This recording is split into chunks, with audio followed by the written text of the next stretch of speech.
No nyt me ollaan vierailemassa tämmöisessä hyvin vaatimattomassa kohteessa, jossa on ollut asutusta joskus tuossa 60-70-luvulla. Tämmöinen hyvin vaatimaton asuinpaikka, että rakennus oli rakennettu kierrätystarvikkeista ja sitten rakennuspaikka on taas puolestaan semmonen, että sinne oli tämä maan tai metsänomistaja antanut sitten luvan tälle pariskunnalle, joka täällä eleli, niin luvan rakentaa nämä asuinrakennuksen. Ja sitten tämmönen tänne sitten oli noussut ja täällä he tosiaan ihan elelivät ympäri vuoden jonkun aikaa vaatimattomissa olosuhteissa ja ilmeisesti sillä lailla vähävaraisia kumminkin, että kumminkin sen verran jo semmoista modernia aikaa kuitenkin ollut, että melko harvinaista, että näin vaatimattomissa olosuhteissa oltu. Toki kyllähän näitä on hyvin pitkälle ollut, mutta se, että on näinkin kotikutosta mitä täällä, että tämä on saunarakennus, mihin sitten kanssa jossain kohtaa oli saatu hirret, että semmoinen oli pystytetty tuon päärakennuksen jälkeen, mutta ehkä me tehdään nyt pienet kierrokset sitten, että aloitetaan tuosta varsinaisesta asuinrakennuksesta ja kurkataan sitten saunaa ja sitten voitaisiin pikemmin tutkia semmoista auton raatoa kanssa, mikä tuolla jo vilahti, että siinä on nämä nähtävyydet tällä kertaa, mutta ei mitään. Aloitetaan tuosta. Tästä on nyt sitten tämä sisäänkäynti tänne varsinaisen mökin puolelle ja heti on sitten tämmönen kevytrakenteinen kylmä porstua tila tässä ja oikealla kädellä aukeaa sitten jonkinnäköistä kellaritilaa tuolla ja tässä on varmaan puukatos sitten tämä osuus ja tästä kun käppäillään sitten tälle puolelle niin ollaan vielä kevytrakenteisen rakennelman sisällä, eli tommonen eristämätön runko tässä, mutta sitten taas tämä on nyt sitten ihan hirttä ja sitä siirrettyä runkoa, mikä tänne joskus siinä ilmeisesti 1960-luvulla oli tuotu, kun tämä oli pystytetty, että tästähän sen näkee, että nämä on hyvin vanhaa hirttä kyllä ollut jo siinä kohtaa.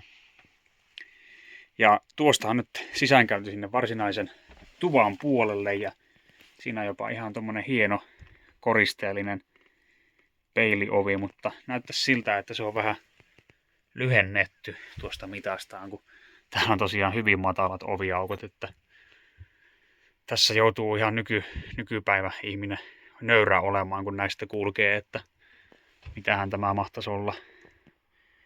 160 senttiä varmaan tuo karmi yläreuna, niin hyvin matalat kulkuaukot. Ja tästä voidaankin sitten astua tänne näiden asuintilojen puolelle. Ja vaatimattomuushan se täälläkin paistaa hyvin pitkälti läpi, että pienet ikkunat, vaikka siinä vähän koristeprofiilillista lautaa onkin pielessä ja on jopa ihan tuommoista hienoa kukkatapettia laitettu, vähän tuommoista pientä jämäpalaa varmaankin, mistä se on koottu. Ja huonekaluista täällä nyt on tämmönen jonkinnäköinen keittiökaappi jäljellä. Siellä jotain hyllyä kanssa tuolla. Ja sitten on tämä talon sydän, eli tämä tulisi ja varmaan ollut joku puuhella paistiuuniratkaisu tässä, että tässä päässä varmaan on ollut tuo tulipesä ja sitten tuossa on ollut tommonen vähän niin kuin paistiuuni tai leivinuuni tyyppinen ratkaisu, mutta aika tommonen yksinkertainen tekele, vaikka hiukan tämmönen moniulotteinen onkin tästä, että ja piippu on siinä. Siinä on myös vedetty joku tommonen pellityspintaa ja näkyy olevan vanhan tulisijan osia. Tuossa näkyy tuo nokiluukun paikka. Siellä on kanssa sitten näkyvillä hirsirunkoa. Semmonen hyvin pieni tila ja onhan tässä tämmönen pieni makuualkovikin sitten, että sänky varmaan tässä ollut. Ja noilla lannoitesäkeillä verhoiltu seiniä ja jotakin pahvia katossa. Vaikka katto onkin sammaloitunut, niin siellä näkyy ihan peltikate olevan, että hyvin on pitänyt vedenloitolla, vaikka ihan tämmöistä tilkkutäkkiä onkin, että pienistä arkeista kasattu tuo. Siinä on tämmönen 15 sentin kerros sammalta päällä. Ihan hyvä luukki. Luukki sekin toisaalta.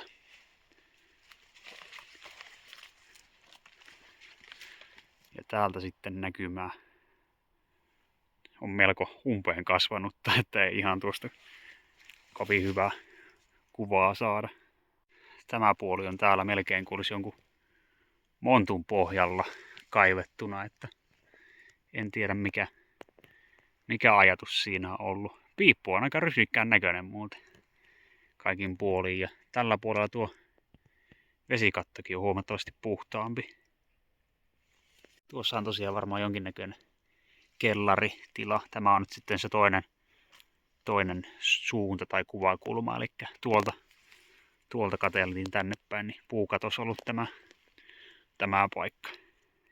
Sitten on tämä sympaattisen kokoinen saunarakennus vielä. Sehän on aika hyvä kuntoinenkin kaikin puolin, että siinäkin on tuommoinen tilkkutäkkikatto, mutta pitänyt veden kaikesta päätellä ulkona, ja on tämä nyt sitten savusauna ollut. Vähän siltä vaikuttaisi. Hyvin pieni, tosi näppärän kokoinen hirsikehä kyllä tässä, että aika nätti tapaus kyllä. Mennään täältä kurkkaamaan. Eteistilassa tämä onkin sitten tämmönen kevytrakenteinen osa tämä. Tuossa on ollut joku pieni tulisija kanssa. Siinä on keittolevy runkoa. Ja tämä on joku pataratkaisu ollut. Sekin on niinku vinoudesta huolimatta aika hyväkuntoisen näköinen tuo piippu. Ja tämä on kanssa tosi komea tämä ovi. Se on varmaankin jostain kalusteesta siirretty sitten tähän. Ja sitten täällä on tämä pyhimmistä pyhin, eli saunatila. Ja nyt ollaan kyllä sitten kerrassaan hyvin ahtaassa tilassa täällä. Laatta on ollut lattialla ja siinä on kiuas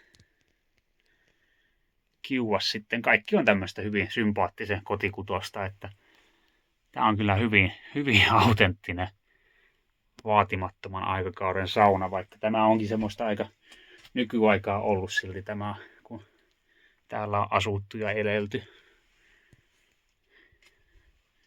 Mutta juu, tämä on sen verran pieni ja ahas, että ehkä meikäläinen siirtyy pihalle vielä ihmettelemään. Otetaan sitten vielä vähän kuvaa tuosta kiuasratkaisustakin. Ja siellä on yläpohjan rakennetta. Siellä ihan tommoista sahanpurua näkyisi oleva eristeenä, jotakin rankaa kanssa tuossa ja savupelti. Täällä on myös tämmönen joku vanha autonraato, että kertokahan siitä nyt autoharrastajat sitten, että mikä kärry tämä on. Näkyisi olevan niinku kaappariovet ainakin ja moottori sieltä on hävinnyt. Sisälläkään ei taida olla juuri mitään alkuperäistä. Istuimet on revitty paikoiltaan. Ja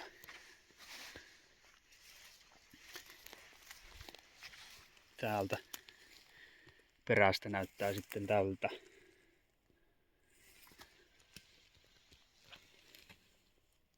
Tämän näköinen kärry. Mikä tämä nyt sitten on? Aika tunnistettavissa, sen pitäisi kyllä kaiketi olla vielä.